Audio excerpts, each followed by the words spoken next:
Өздеріңіз көрдіңіздер, бүгінгі жиын жақсы өтті, халық жалпы қолдап отыр. Барлығыңызды алдағы 15 наурызда болатын референдумға келіп, дауыс беруге шақырамын. Өз таңдауларыңызды жасаңыздар.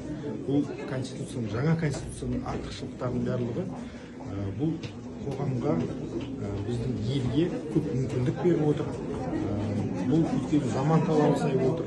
Президентіміз де айтып өтті, қазіргі уақытта жаңа конституция цифровизация сияқты бұрын қамтылмаған, немесе адам құқықтарын, одан кейін қазақ елінің тарихи, ұлы дала елінің тарихи ерекшеліктері бәрін ескерген. Сонымен қатар айта кетерлігі, бұл конституцияны, 95 жылғы конституцияны жаңа өздеріңіз естідіңіздер, 3 шетел азаматы жазуға атсалысқан екен. 2 Франция азаматы, 1 Ресей азаматы. Мен ойлаймын, жаңа конституция толығымен қазақ тілінде жасалған құжат.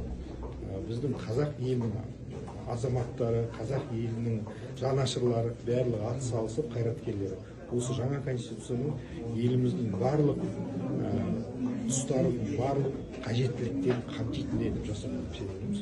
Сол үшін барлығыңыз тағы да 15 наурыз өз таңдауларыңызды жасауға шақырамыз.